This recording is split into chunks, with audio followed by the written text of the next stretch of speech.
ओम नमः शिवाय गुरवे सच्चिदानंदमूर्तये निष्प्रपंचाय शांताय निरालंबाय तेजसे। हरिओम प्रभु जी, हरिओम। आज के इस प्रश्न परिषद में आप सबका स्वागत है। आज का प्रश्न भावनगर से प्रवीण भाई पंचाल का है।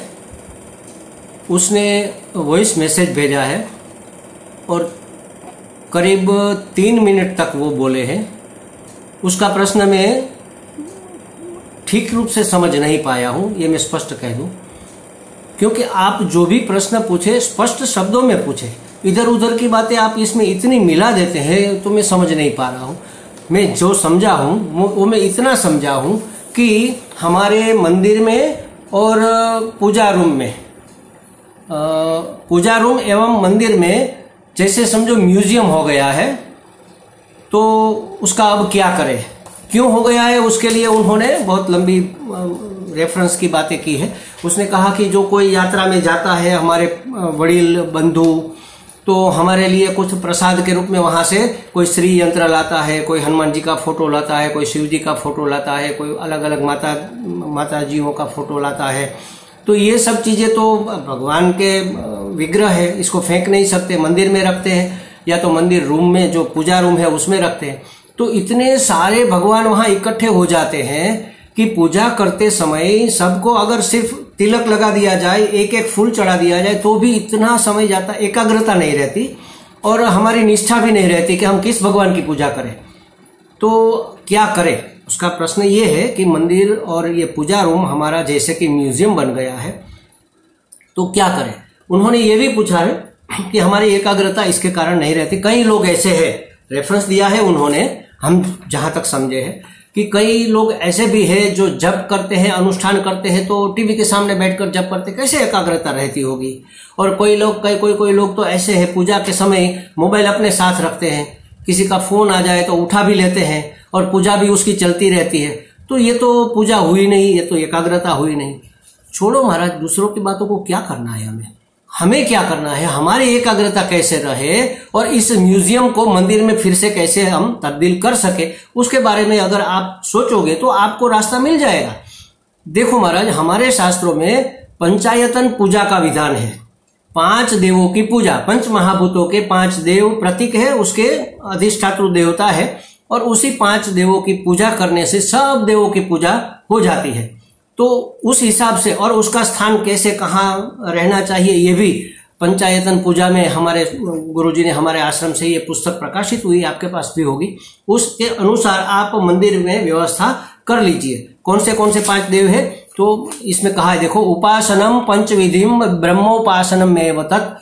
इस 5 प्रकार से पंच विद्या की उपासना ब्रह्म की ही उपासना है, इससे बढ़कर कोई उपासना नहीं है। आदित्यम गणनाथम च देवीम रुद्रम च केशवम, ये 5 देव है। देखो, आदित्यम सूर्य नारायण, गणनाथम गणपति जी, च देवीम देवी कोई भी शक्ति हमारी जो कुल देवी है वही समझ लो, रुद्रम मतलब शिव जी, और केशवम और विष्णु के जो भी अवतार है, तो कृष्ण हो, राम हो, ये 5 देव। पंचदेवम इत्युक्तम सर्व कर्मसु पूजयेत। कोई भी कर्म करने से पहले किसी भी कर्म में इन 5 की पूजा करनी चाहिए। हमें कोई भी यज्ञ कर्म करना है, जो भी वास्तु कर्म करना है, कोई भी पूजा विधि पाठ विधि करनी है, तो इन 5 देवों की पूजा चाहे पंचोपचार ही हो जाए लेकिन करनी चाहिए। क्यों, कौन से देव, कौन से पंच महाभूत के अधिष्ठाता है, स्वामी है, तो कहा कि आकाशस्याधिपो विष्णुरग्नि विश्वे महेश्वरी वायो सूर्य क्षितेरिषो जीवनस्व गणाधिपः। क्या कहा, विष्णु आकाश का स्वामी है, महेश्वरी मतलब देवी अग्नि तत्व की स्वामिनी है, सूर्य वायु का स्वामी है, शिव पृथ्वी का स्वामी है, और गणेश जल का अधिपति देवता माना गया है।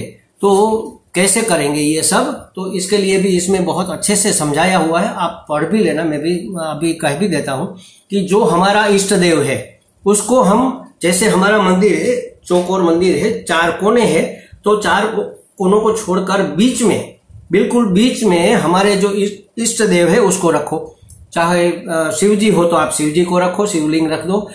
विष्णु आपका इष्ट देव है, राम है, कृष्ण है, या कोई भी अवतार, 24 अवतारों में से भगवान के 24 अवतार हुए, 24 अवतारों में से जो भी आपका इष्ट देव है उसको बीच में रखो, वो मेन हो गए।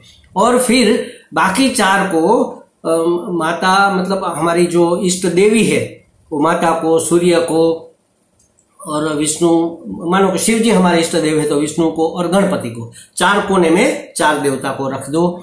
और उसका रखने का क्रम भी यहाँ स्पष्ट रूप से बताया गया है। जैसे समझो कि शिव जी आपका इष्ट देव है तो शिव जी को बीच में रखो और विष्णु को क्या कहते हैं, ईशान कोण में रखो, सूर्य को अग्नि कोण में रखो, दुर्गा को वायव्य कोण में रखो और गणपति को नैऋत्य कोण में रखो। तो ये हुई शिव पंचायतन। उसी तरह विष्णु पंचायतन होती है। आपके जो भी इष्ट देव है, अगर आपको पता नहीं कैसे अरेंज करना है तो आप मुझे फोन करके पूछ सकते हैं। 5 देवताओं में से कोई भी एक देवता, या तो सूर्य बीच में रहेगा, या गणपति बीच में रहेंगे, या दुर्गा जी बीच में रहेगी, दुर्गा मतलब शक्ति देवी, शिव जी बीच में रहेंगे, या विष्णु मतलब विष्णु के कोई भी अवतार बीच में रहेंगे। अच्छा, शिव जी है तो हम तो शिव जी की पूजा नहीं करते, लेकिन हमारे इष्ट देव तो दक्षिणामूर्ति है, तो दक्षिणामूर्ति शिव जी का ही अवतार है, ज्ञान अवतार है, तो वो शिव जी ही माने जाएंगे, उसको बीच में रखो। तो इस तरह से अरेंज करके अपने मंदिर में बाकी सब मूर्तियों को, बाकी सब फोटोज को, बाकी सब छवियों को, सभी विग्रहों को आप अलग कर दो और उसको गंगा जी में पधरा दो। आप उसको, उसकी विदाई ले लो। पधराते वक्त भी आप उसको कह सकते हैं कि महाराज हमें क्षमा करना, आप हमारे पंचायतन देव के रूप में हमारे पास ही है, हम आपकी ही पूजा कर रहे हैं, लेकिन इतने सारे विग्रह को संभालना मुश्किल है, पॉसिबल नहीं है, तो आप अपने स्थान पर विराजो, ऐसा कहकर आप गंगा जी में उसको पधरा दे सकते हो। कोई भी पवित्र नदी में, गंगा हो, जमुना जी हो, नर्मदा जी हो, ब्रह्मपुत्रा जी हो, कोई भी गोदावरी हो, कहीं पर भी आप तीर्थ स्थान में उसका विसर्जन कर सकते हो। जैसे हम गणपति का आह्वान, इस गणेश के दिन चल रहे हैं तो गणपति को जब विदा करते हैं तो जल में जैसे हम विसर्जित करते हैं, वैसे ही इस 5 मूर्तियों को रखकर बाकी सब मूर्तियों को आप उसमें जाने दो। तो कहने का मतलब ये कि ये 5 ही, अगर समझ लो कि आपके पास श्री यंत्र है तो ये देवी का प्रतीक हुआ। आपके पास देवी की मूर्ति नहीं है, आप श्री यंत्र रख दो। आपके पास गणपति की मूर्ति है या प्रस्तर है उसका, तो उसको रख दो। कुछ भी नहीं है तो आप जो सुपारी होती है उसमें उसका आवाहन करके उसको रख दो। तो ये 5 देव, सूर्य, तो सूर्य का कोई प्रतीक रख दो आप, जैसे चांदी में से सूर्य बनाते हैं तो उसको रख दो, या आदित्य नारायण का कोई श्लोक, कोई मंत्र, उसको खुदवा कर लकड़ी में या कहीं तांबे पर उसको आप रख दो। आप कुछ भी रख सकते हो, हमें तो सिर्फ भावना करनी है। देखो महाराज, भाव का प्रभाव हमारे जीवन में होता है। सिर्फ ऐसे तिलक लगा दिया, ये कर दिया, मन हमारा कहीं और घूम रहा है, साथ में मोबाइल में बात कर रहे हैं या तो टीवी देख रहे हैं, तो भाव तो बनेगा नहीं ना। ये पूजा विधि है तो कर्मकांड, इसका कोई फायदा नहीं है। फायदा नहीं है ऐसा भी नहीं है, कोई भी काम व्यर्थ तो नहीं जाता, उसके संस्कार तो डलते हैं, लेकिन बहुत बहुत कम, बहुत पतले संस्कार इसके। वो ऐसा करेंगे तो कितने जन्म लग जाएंगे महाराज। हमें एकाग्रता पूर्वक, भाव पूर्वक ये पूजा पाठ, साधना, आराधना, अर्चना जो भी करनी चाहिए।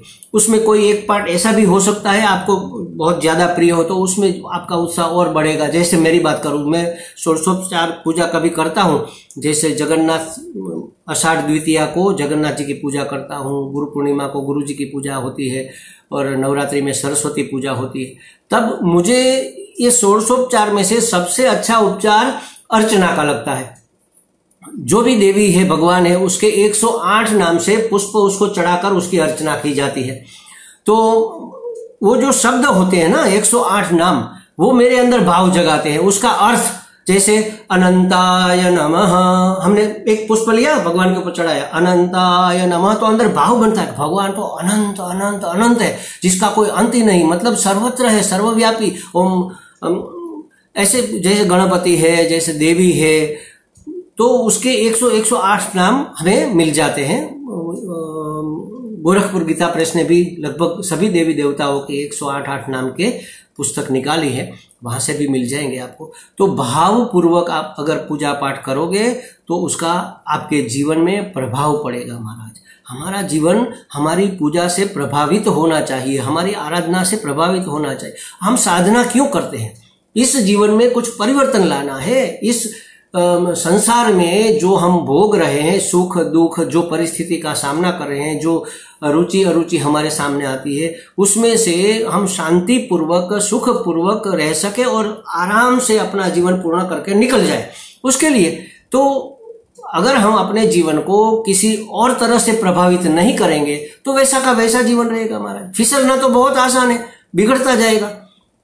तो कहने का मतलब ये है कि पूजा हमारी अपने जीवन में परिवर्तन लाने के लिए है और भाव से ही प्रभाव पड़ता है हमारे जीवन पर, हमारी जीवन शैली पर। एक किसी आदमी से अगर हमें प्यार हो जाए, उसके प्रति हमारा भाव जग जाए, तो फिर उसके सभी गुण हमें नजर में आएंगे और उसके प्रति इतना लगाव हो जाएगा, उसकी हर बात हमें अच्छी लगेगी।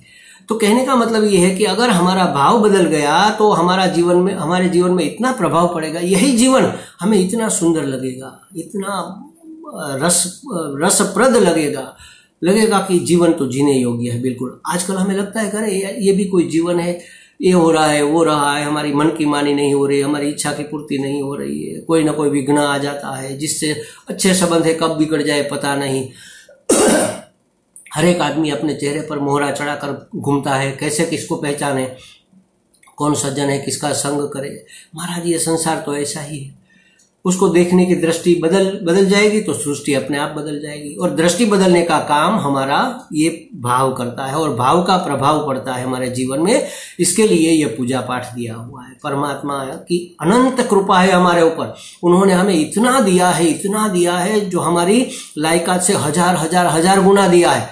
तो धन्यवाद करने का ये मौका है। पूजा पाठ भगवान से कुछ मांगने का अवसर नहीं है, धन्यवाद करने का मौका है, अभिभूत होने का। हे भगवान, आपने हमें इतना दिया, हमारे ऊपर इतनी कृपा बरसाई है, इतना अनुग्रह आपका हमारे ऊपर है कि हम क्या कहें। बस ऐसा अगर आप भाव करोगे तो आपको अनुग्रह की अनुभूति भी होगी।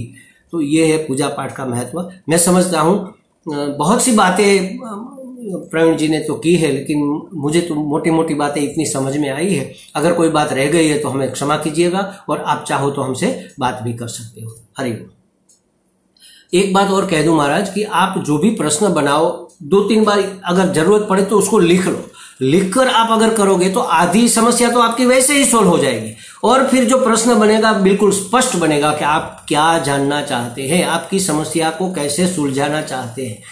ऐसे गोल गोल बात होती रहेगी, न तो हमें प्रश्न समझ में आएगा, न तो आपको उत्तर संतोषकारक मिल पाएगा। तो स्पष्ट प्रश्न और स्पष्ट उत्तर यही हमारी समस्या का समाधान है। और उसके लिए आप एक बार सोचो, सोचने के बाद एक बार लिख लो, चाहे भले ही आप फिर वॉइस मैसेज करो या तो जो लिखा है उसका फोटो निकाल कर व्हाट्सएप कर दो। तो ये आसान तरीका है समझने का, समझाने का। हरि ओम।